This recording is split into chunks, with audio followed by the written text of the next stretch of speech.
Well, hello, everyone. I know we stand between the drinks and you, so bear with us. But we are excited to be here in Paris, and wow, what a ride it has been for the last couple of years, right? It's exciting to be able to have this first HEDNA since 2019. And the last few hours today and even yesterday, we've heard a lot of great stuff, including things like, the CIO being now very relevant in the strategy of hotels. So what we're going to hear in the next 40 minutes or so is we're going to hear from these lovely people on some of the insights and some of the trends that we've seen over the last couple of years. And interestingly enough, the big question is, what things have changed forever? What things are going back to normal? And, what things are in process of going back to normal? We'd like to hear that. And when we think about those things, how do we apply those things to our sales and marketing strategies? It'd be interesting to have that as a takeaway. But before you guys start to present your insights, can you please tell us who you are and where you're from? Yes, my name is Katie Mora. I work at Amadeus, and I am based in New Orleans in the U.S. Hi, I'm Adrian from MKG, so the local guy because we're based here in Paris. And I handle all the macro research and strategic insights for the group. Hi, all. James from OTA Insight, Strategic Account Director, working with some of our big chain clients. Been with OTA Insight for 5 years, and really, really happy to be here. Awesome. Yeah, same with us. Yeah. We have a good group. So actually, without further ado, Katie, why don't you kick us off? All right, let's get going. Take off. 1, 2, 3. There we go. Oh, wait. Oh, no, I'm way... It was working, it just wasn't showing. Okay. Okay. All right. I think we're good. Okay. All right, so I'm going to start off just to give kind of a high-level industry update, look at some things by region, and then I'll turn it over to Adrian to talk a little bit more in depth the specific cities and regions. So the data that we're looking at here from the airline side is really all reservations made, right? So Amadeus has access to all airline reservations that are made, and so we're looking at net reservations. So this is all reservations, net any cancels, okay? On the hotel side, we are looking at on-the-books data for hotels. So Amadeus has access to about 40,000 hotels globally where we get their on-the-books data looking out a year. So we're able to track, what's going on from a bookings perspective. So I've only shown 2022 here. Of course, if I showed you all the way back to 2020, you'd see a big drop in reservations, and then we built our way back up through COVID. So you can kind of see here, in the beginning part of the year, there were still restrictions in place in a lot of the world. So you see lower numbers of reservations being made, but obviously as restrictions have been lifted and things are more open, we're definitely seeing more and more reservations. So if I'm looking at the week of 8/28, so all the way on your right, you can see that there were 16 million new airline reservations made for any time in the next year, and then about almost 12 million hotel reservations. So definitely some good, strong numbers, and there's that gap of airline and no hotel, and I think James will get into that in just a little bit. And then if I'm looking at from a on-the-books occupancy standpoint, so keep in mind this is all of 2019, the orange dot, and then the blue for 2022 is everything that has happened and anything on the books for the rest of the year. So when you think about, if you look at Middle East, Africa, North America, we're already surpassing 2019 numbers, so that's fantastic. And if you think about some of the other regions that have, had restrictions a little bit longer, like Europe, it's really close. Right? And I feel like if there's a good, strong Q4, we'll be able to say that we're going to surpass 2019 numbers as well in Europe. So it's very good to see. I think there's a lot of positive movement. And with that, I'm going to turn it over to Adrian. Yeah, because actually what we've just seen is that here in Europe, there's been a really strong pickup and pent-up demand. We've seen that this morning where we discussed together how occupancy is getting closer to pre-COVID standards and with ADR skyrocketing. If we look at what has happened over the summer, of course, everybody has witnessed a plus 20% rise in RevPAR in many places throughout Europe. The question is now, what about in the future? The big question is, and I think we've discussed that this morning, is are these ADR rises going to stay with us for long, given the inflation environment that we've seen, or at some point will the economy fight back and regain? If we look at what history tells us, basically ADR trends are, whether we look at Europe or the UK, ADR has evolved in tune with both CPI and occupancy. So there's a mix, and we cannot, as has been discussed earlier on today in the morning, we don't expect ADR to keep skyrocketing, all the more so that the lower contributors are yet to come back. Also, and it's something that you should keep in mind, because I think our host, Sebastian, told this morning, I think this is key, that consumer travel sentiment is at really peak, is super high right now. But I think we've been through peak revenge travel this summer. There might be some more in the winter season, but you cannot have forever, I would say, high consumer travel sentiment combined with a really a drop that we've seen so recently in general consumer confidence towards the economy. So at some point, there might be a gap that closes, and then we want to keep cautious on what's happening on the second half of 2023. The thing we need to keep in mind is that the key forecasting element for us is we've been through a year with through 3 years where everything was tied to the pandemic. But now the economy is back in as it has been historically as a key factor driving hotel performance. And historically, RevPAR and GDP are very strongly correlated. And so that's something you want to look at, whether we look at Germany, France, or the UK here. Same thing. We see this strong correlation, so we want to look at what's happening in the general economy, because the pickup from COVID is not going to boost our demand forever. So that's something we've seen, but if we look at the moment, just to give you a very quick picture of where we're standing now, we're expecting 2022 here in France to be on par with 2019 level for the full year. So even though there was a really depressed first quarter, it's been rising so far that everything will be on par. And there's strong momentum. That's something that you guys want to keep to have in mind, and when you price your stuff at the moment. But a key element is that Europe is not like a unified destination. You want to look at sub-markets. If we look, for instance, here in France, you have the South, the Riviera, or in the UK, or the Yorkshire, for instance, has been really uplifting in recent months.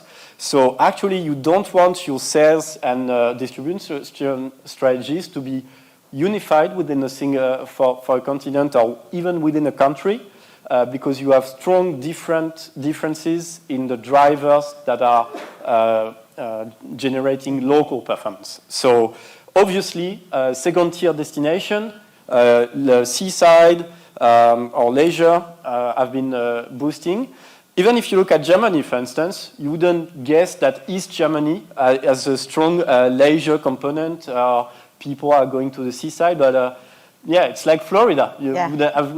Something you wouldn't expect, maybe. So yeah, the key message, I think, is to have a different approach to the markets. Here on the map, we've put something that I think provides us with something that could be interesting for as a perspective. So we look at the discrepancy between summer RevPAR and annual RevPAR, because in recent months and recent years, leisure has been boosting the key driver of the recovery. And therefore, you don't have the same pricing power in the months to come and the same expected results for 2022. So there's the key message. You have new sub-markets driving performance. If we look at the spread in performances, between seaside areas and other areas in Europe, it's almost a 10% RevPAR growth spread. And we've discussed quickly sustainability, and that's also something you want to actually slightly incorporate in your sales and marketing strategies. Just to give an example here, we've seen that here in Europe, throughout different countries, and in cities or in the countryside, we've seen a RevPAR a spread in the RevPAR performance delivered and RGIs between hotels that are equipped with that have equipment dedicated to the green conscious, the ecologically conscious customer, such as cycling equipment, cycling rental stuff.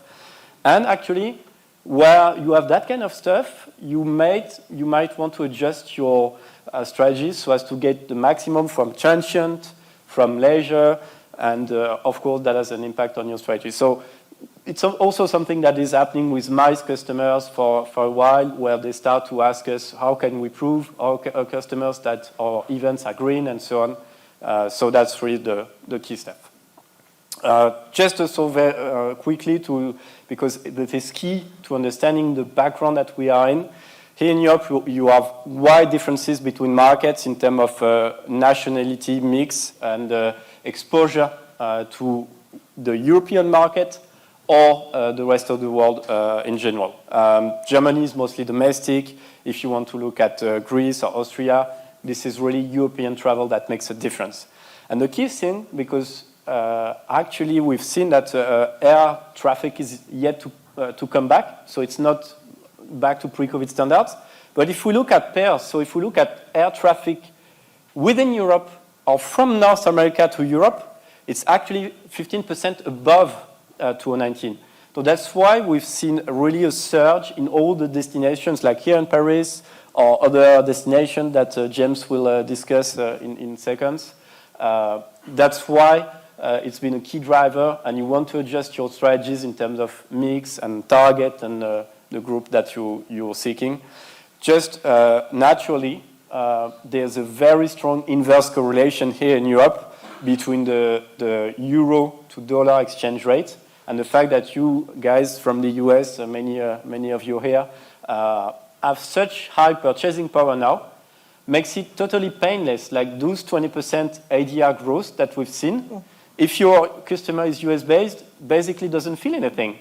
And so here in luxury segments, it's really a key driver, and you want to be wary of what happens when the trend reverses. So that's the key stuff. The good news, before passing on to James, is that we're back to have some visibility.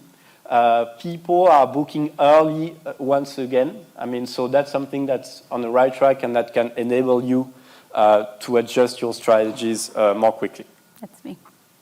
Thank you. Okay, so while the trends are moving away from the shortened booking window, the majority of bookings are still happening in 0 to 7 day booking window.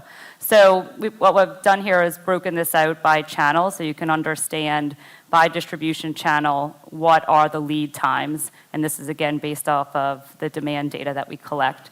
So if you're looking at 2022, from a brand.com perspective, there is less of the bookings coming in from the 0 to 7 day booking window than the OTAs. So when you're thinking about this from a distribution standpoint and making sure that you have rooms available for the guest where they're going to book, when they're going to book, this data can be super insightful for you to understand that and make sure that you have a plan in place to be able to execute against that. So you can kind of take a look and see where we are compared to 2019. I'm not going to go into too much detail about that, but definitely getting back to normal, but still have a little bit ways to go. And I think that we've seen a rise in group definitely in the US. It's very strong going into Q1 of next year. I don't know off the top of my head for Europe specifically, but that will definitely help with the longer lead times and getting business in the longer periods, because you'll have that group base on the books that went away for a really long time. Just on that one, if you don't mind my interrupting, it's really, if you go back to the slide, it's the GDS number at the end peaking at higher levels in the second two tranches, I think is really hopefully good news, and some corporate coming back. I don't know, it's obviously your slide, but I just thought that was, for me, when we were going through this, it was one of the interesting things which corporate, is it coming back? I know we're all corporate and we're all here, so well done all of you for traveling on the corporate dollar, but hopefully that is starting to come back. And Yeah. does it look the same, right? Yeah, And we'll yeah, get to that. We'll get to a little bit more of that discussion in a minute, but yes. Yeah, and I was actually going to say that on this slide. Because Sorry. It's okay, it's okay. We're all thinking alike, so that's a good thing, right? So listen, the GDS took a hit, right? It just happened with corporate travel. But the reality is, if you look at the numbers from a percentage standpoint, 8% of the bookings coming in now in 2022 and only 12% in 2019. So from a distribution standpoint, yes, the GDS is known historically to be driving corporate business, and that will continue. And when corporate comes back, it'll be stronger than it is today. But the reality is, leisure is still booked on the GDS. And so you need to make sure that you have a strategy in place for the GDS, for the leisure customer. And so I think that that's something that, even though people want to say, oh, the GDS is it's not happening, nobody's booking through the GDS, people are booking. And so it's very important, I think, for your standpoint, to make sure that you have rooms available and can accommodate typically the higher rated customer as well is booking through a travel agent through the GDS. So there's some opportunity there from a rate perspective as well. If I'm looking, at OTA, 16% of the business in 2019, and in 2022, the OTA is actually stronger. So we kind of talked about that already, about the lead time, when you should position yourself there, and then, looking at the rest. Direct is mostly group business on property, so maybe less influenced, but then you can look at brand.com as well there. Okay, so this slide is very deceiving. It looks like there's this huge gap in loyalty between 2019 and 2022. But the reality is the loyal customer is still important. And if you think about, if you're especially part of a larger chain, if you think about who your loyal customer is historically, it's typically corporate travelers who are always on the road and find a brand, stick with it, and maximize getting the points and all of those things. So if you say that corporate travel isn't happening as much, yet loyalty is still as important. This is something that we need to think about. How do we continue to reach the loyal customer? When James talks about short-term rentals and kind of this disruptor in our business, you have to find a way to make sure that you're still driving your loyal customer to your property and, keeping them away from the alternatives, right? So it's still important. And so this next slide, I want to kind of tie together the lead time and the loyalty and talk about this beta that we're doing, and we've done it already with a customer in Europe. And I think that for you, it's really working with sales and marketing to understand this information and then being able to, again, make sure you have the right rooms on the right channel at the right time. So this is a very busy slide. The point of this is we worked with a European brand, and they gave us all of their loyal guest profile information, right? Not the name, not the credit card, none of that stuff, right? Just the number. So because we have access to all airline bookings, and I think on this it was just Amadeus GDS. So we did a bump up against all of these loyal customers for this brand. How many of them have flights booked that do not have a hotel booked? And you can see 400,000 GDS air trips were booked and did not have a hotel. Attached. Yes, So so they did not we're making book an it together. assumption. Yes, they did not book it together. Yes, they could have a hotel. Yeah. So this is a great opportunity for your sales and marketing team to reach out to the loyal guest. Hey, we see you have a flight. These are the hotels that are available in that market. And this is where I think that you could team up with them, again, to make sure understanding where are people traveling to, where are those flights coming from and landing, and then how can you make sure that you're set up from a distribution standpoint to be able to accommodate and drive this business. All right, I think that I'm going to turn it over to James. Cool. Thank you so much. Hello, everyone. I'm the last barrier between this stage and the alcohol and the fun. So I'll try and make this fun. So thank you. That was really great. And we're going to put a little bit of context. So the sales pitch for this is OTA Insight very recently acquired a company called Transparent, which you see the logo on the screen, which is all about short-term rental data, and we're going to have a little look at that today. Firstly, I'd like to give a shout out to those that attended the Hospitality Analytics Working Group, which I would really, really highly recommend. the next time you attend HEDNA, either here or in Atlanta. It happens the day before. It happened yesterday afternoon. We talk through a few of these different bits and pieces and have some debate. And it is really, really great, specifically for technology providers. So for those of you on the Innovate, if you want to come and do it, they hold webinars. I would really highly recommend it. The warning is for those that attended, you're not allowed to answer the questions I'm going to ask the audience, because we had a little look at some of this data yesterday.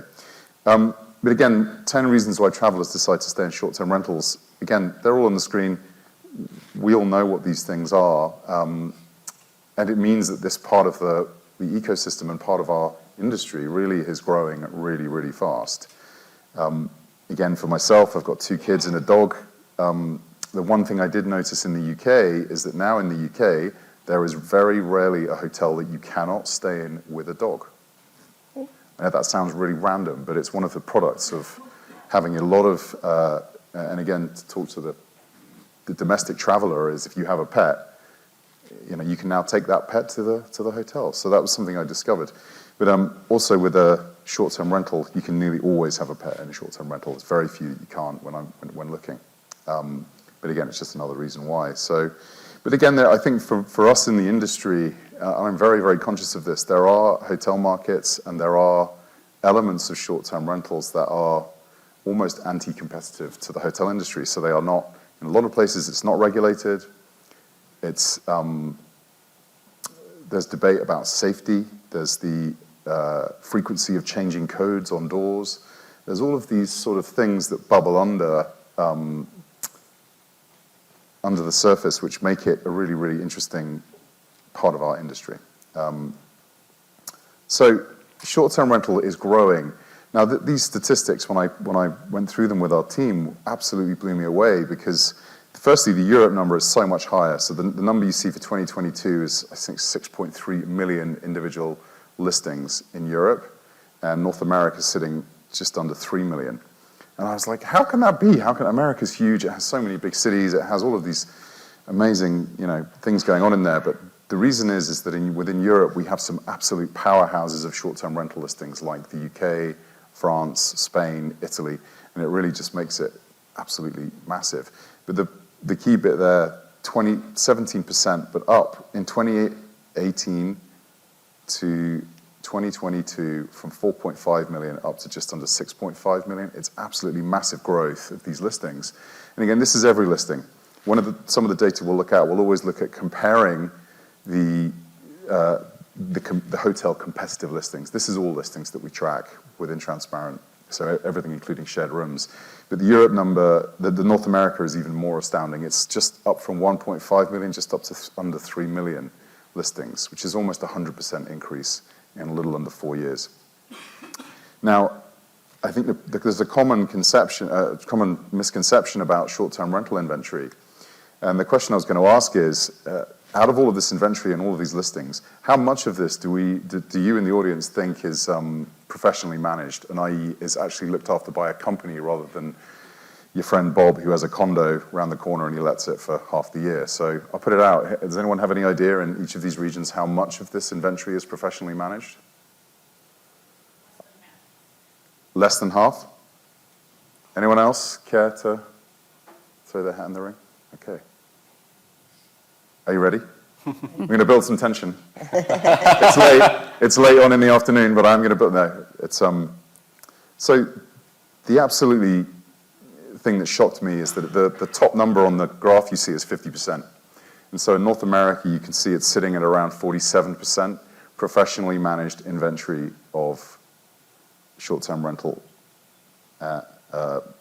inventory out there, which is just crazy. And in Europe again, really, really high, somewhere around the 33-34% professionally managed, but that's really heavily dominated by some countries. So well done, Lisa. I was going to go with a hug. I can't afford a drink, but yeah, that's fine. I'll get you a drink later. Cool. But again, this for me is really, really interesting because in the end, we are now, as hoteliers, competing for that dollar across, not just against each other. So if you're IHG or you're Marriott or you're Hilton or you're NH or you're Melia or whoever you might be, you're competing with this short-term rental inventory and the pricing that goes with it.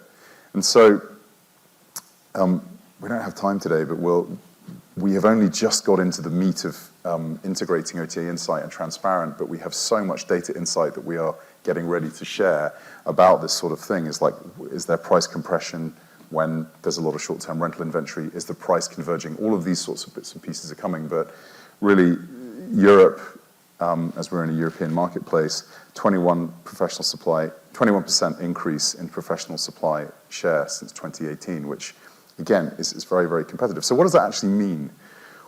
Again, for us when we're tracking the inventory, it's literally anyone that's got more than 5 listings or more than 10 listings in some of the markets we class as professionally managed. So that's kind of what we're looking at. But how does this affect the hotels and the hotel industry? And again, so firstly, this is the proportion of short-term rental inventory that is managed professionally across Europe and some of the European cities. And again, for those of you that know Barcelona, you'll know that that is a market which has had a moratorium on building hotels for a very, very long time. I can't actually remember if they've stopped that and you can now build hotels there, but the short-term rental market exploded as a result. And again, London at 52%, which again, given in the UK, you are not allowed to sell more than 90 days in a year, according to the law. It absolutely blows my mind that there's still that much availability of professionally managed inventory out there, but also Madrid, Lisbon, Milan, again, very high numbers. And again, in the US, very, very consistent in terms of the amount out there that's actually being professionally managed. So Boston at 60%, San Diego, again, these kind of come for these really big hotel markets. New York, I think, would be a bit higher, but it's got quite heavy restrictions. But again, this data becomes more and more, as we go through time, I think what you'll see is more and more restrictions on this kind of inventory. I'm going to rush through a little bit so that we can get to the end within time. What does that actually mean? So the numbers are a little smaller here, but what you've got is pricing for hotels on the top and pricing for short-term rental. I have to apologize.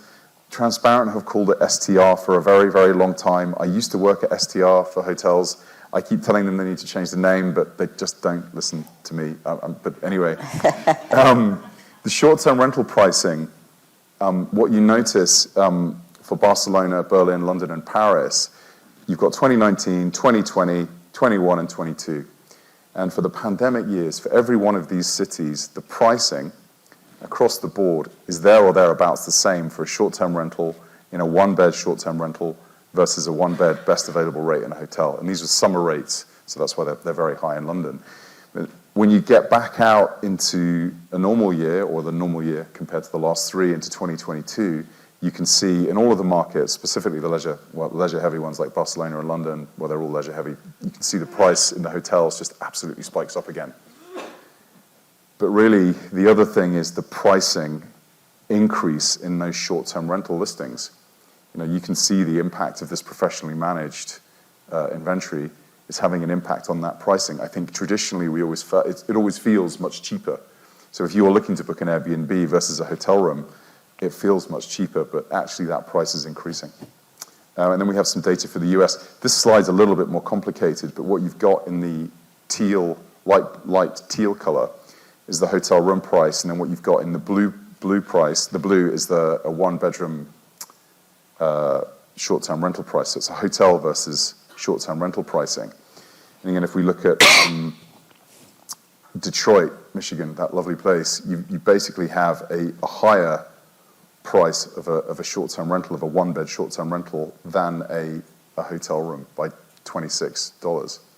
And so, again, the point of this slide is just to show convergence.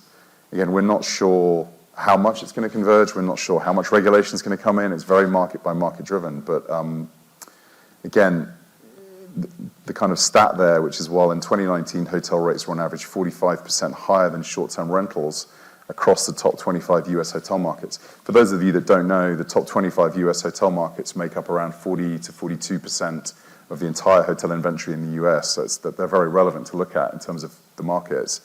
Now they're only 27% higher on average. And that is a direct result of this professionalization of that industry. So it's again, quite, when we started looking at this data and going through it with the team, I was really shocked because it is closed. This gap is closing. And then the last bit that I'll leave you with is just this: they're all named point one, which I think is the conversion from Google to PowerPoint. But it's the third point that I'm really interested in here is that the concierge type provision is increasing in short-term rental dramatically, with 68% of short-term rentals providing additional services. So, as an example, I'm being a very naughty boy and using an Airbnb for a leisure stay in the next couple of weeks. And I don't know the city. I'm going to Perpignan, for those that don't know Perpignan, and delighted to have asked a really simple question of which is the best brunch place and is there a rooftop bar nearby, and have had, I think, 8 messages from the host of this Airbnb with, I think, 9 different restaurant recommendations, 7 different bar recommendations, and instructions on how to park my car. And these are personalized messages that I'm receiving through Airbnb. And I think, again, I would nearly always stay in a hotel because at heart, I'm a hotelier. I always book direct. I don't use OTAs. I don't use meta search. I try very hard to be a good, proper hotelier. But in this case, because of the nature of the stay, we're using Airbnb. So my apologies to the hoteliers in the market. But again, it's really, it's out there, it's coming, and we need to start thinking about it. So thank you guys for your insight on all these great trends. I will tell you, my head hurts. So we have to go into forecasting season, working with the sales and the marketing teams and looking at the channels and looking at our third-party, partners.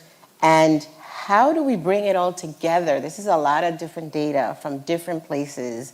How do you suggest, from your perspective and your point of view, that hoteliers approach forecasting? I mean, we've heard things like customer behavior has changed, right? We're not so sure who's booking in the GDS, sorry. Is it a leisure customer? Is it a corporate customer? Which channels are they booking? What happened to those 404,000 hotel rooms that possibly were booked, that they weren't attached to an airline, right? Do we assume they didn't happen, or did they go to an Airbnb? Like, where is all that information? And I think that, how does a hotel, what changes do you believe a hotel needs to take in their approach as they're looking at forecasting? Because I don't think looking at segmentation and looking at how we've looked at the data historically is going to be helpful. But that's just my perspective. I'd love to hear yours. And so why don't we start with you, please? Okay. Katie. So, I think for me, I don't know if I have an answer for you for 2023 forecasting and budgeting, but I think that this industry overall, we have to break the silos. I can talk about data, he has data, that, we all have all of this data, but to just provide it to you in separate areas doesn't give you insight. It doesn't give you analytics, it gives you data. Mm-hmm. And so we have to find a way to bring the data together, right? So it's, that the person that, you want to drive this business. Well, how much airline is coming into that market during this period, right? We have a shortened booking window. It's very hard to forecast with a 0 to 7 day booking window. Mm-hmm. So we need to know what airline capacity is coming in. But it all has to be brought together to provide, using AI, I guess, my favorite term, whatever, to be able to give advice on what we think is going to happen in your market, comp set, whatever the case is. But I think that's the number one thing. I don't know if I have an answer for it, but we have to find a way. So maybe everybody should be bring your stakeholders to the table and have, at least at minimum, have a discussion. Absolutely. Yeah, and maybe it's not going to ever fall on the vendor to consolidate all of the data because everybody wants to compete, et cetera. But, maybe it's Sonesta finding a tool that can incorporate the best data sets to then give you the answers that you need. So I don't know exactly what that plays out like, but we have to find a way. Got it. Well, it's an exercise. You have to do it, and as you just mentioned, somehow you feel hopeless. But I think if you bundle everything together, and as we just said, there's lots of data everywhere, and either you make correlations, but with your own data, and by crossing all the stuff that's all the factors that play a role. And I think one of the key elements that can make you feel that it's not working, the traditional way of forecasting, is that there are new drivers generating performance. We just mentioned short-term rentals. If you don't look at how local supply has changed in terms of professional supply, in terms of hotel, but also short-term rentals, probably won't work. Same thing, for instance, we mentioned investment quite a while ago. What we've seen in recent months is that there is a rising gap in hotel RGIs between the top and the low performers, and there are elements that you can very simply gather, such as your scores on Booking.com or TripAdvisor. We've seen them this morning, and if you correlate everything all together, you will see that somehow it starts to make sense. You plug it with an eye, and I think it can give you a direction. Naturally, you'll need to adjust, but it's a good way to start, I would say. Agreed. Well, we've kind of run out of time, but I'd like to give you the opportunity to just answer. Thanks. I'll be really quick.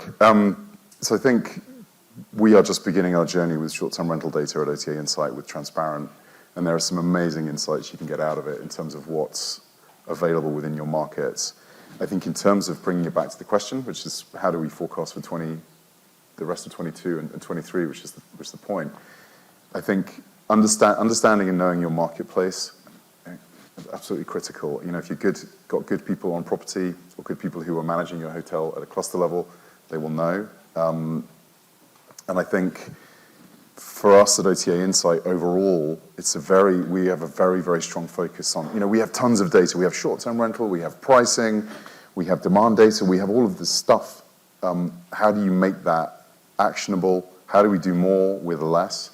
Because there's still a huge staffing issue in the hospitality industry. How do we make all of this very, very cool data and all these amazing dashboards highly actionable, to what Katie was saying? How do you make these things interesting, clear, obvious? So, okay, this is what's happening in the market. You need to take action. Yeah.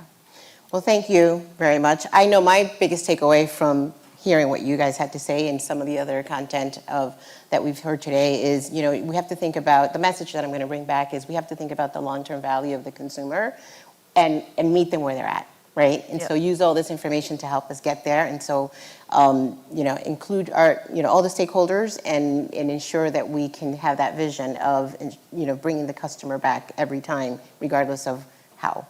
That's right. And where. Yep. So thank you guys. Thank I guess you. we're ready now for some drinks.